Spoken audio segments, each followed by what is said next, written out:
हम जरूर बताना चाहेंगे। तो बिहार चुनाव से जुड़ी इस वक्त की बहुत बड़ी खबर, पहले चरण का चुनाव 6 नवंबर को, दूसरे चरण का चुनाव 11 नवंबर को, यानी कि 2 चरणों में बिहार चुनाव होंगे। और देखिए इस वक्त की बहुत बड़ी खबर आपको बता रहे हैं, आखिरकार जिसका इंतजार था वो तारीख अब हमारे सामने है। देखिए पहला चरण 6 नवंबर को और दूसरा चरण 11 नवंबर को, और नतीजों की तारीख भी बता दी गई है, 14 नवंबर को नतीजे आ जाएंगे। और देखिए जैसा कि हम अंदाजा लगा रहे थे, अनुमान लगा रहे थे कि क्या इस बार भी बिहार में विधानसभा के चुनाव 3 चरण में होंगे, नहीं ऐसा नहीं है।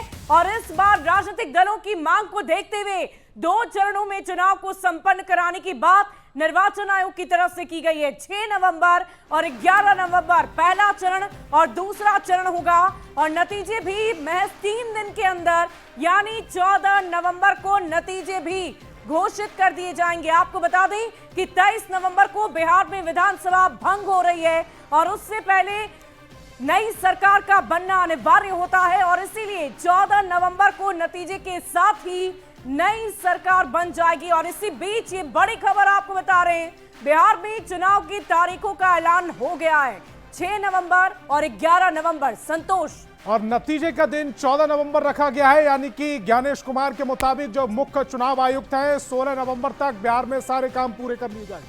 पहला चरण 6 नवंबर को, दूसरा चरण 11 नवंबर को, और नतीजे का दिन होगा 14 नवंबर। किसकी सरकार बनेगी बिहार में, कौन इस बार सत्ताधीश बनेगा, यह 14 नवंबर को तय होगा। जो इससे पहले कयास लगाए जा रहे थे कि क्या पहले एक चरण में चुनाव होंगे, नो योर कैंडिडेट ऐप से भी आप देख सकते हैं। और अगर कोई भी प्रत्याशी या राजनीतिक दल मॉडल कोड ऑफ कंडक्ट का वायलेशन करता है तो सी विजिल की ऐप पर आप बता सकते हैं, 1950 पर भी आप बता सकते हैं, या ऑब्जर्वर्स को भी बता सकते हैं। राजनीतिक दलों से भी निवेदन रहेगा कि वो हर पोलिंग स्टेशन पर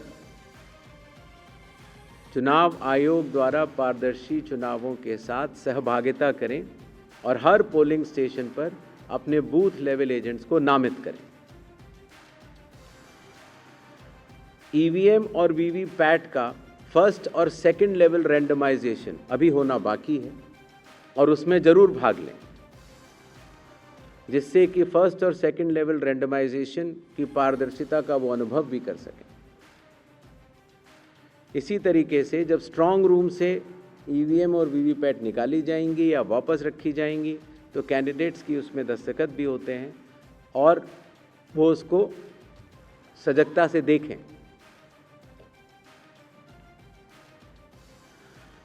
मतदान से पहले जो मॉक पोल होता है उसमें अपने पोलिंग एजेंट्स को ज़रूर देखने को बोलें।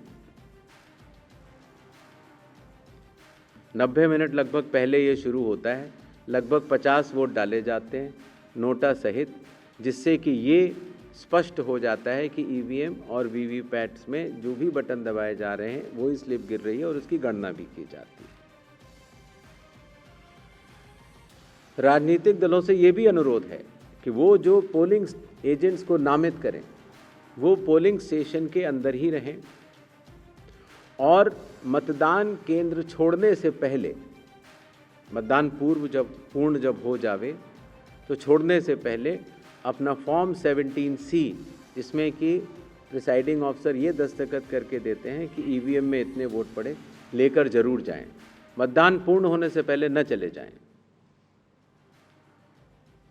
मॉडल कोड ऑफ कंडक्ट का सभी राजनीतिक पार्टियां और प्रत्याशी अनुपालन करेंगे, ऐसा चुनाव आयोग आशा करता है। और साथ ही साथ जब आखिर में जब काउंटिंग का समय आता है तो अपने काउंटिंग एजेंट्स को भी नामित करें और सजगता के साथ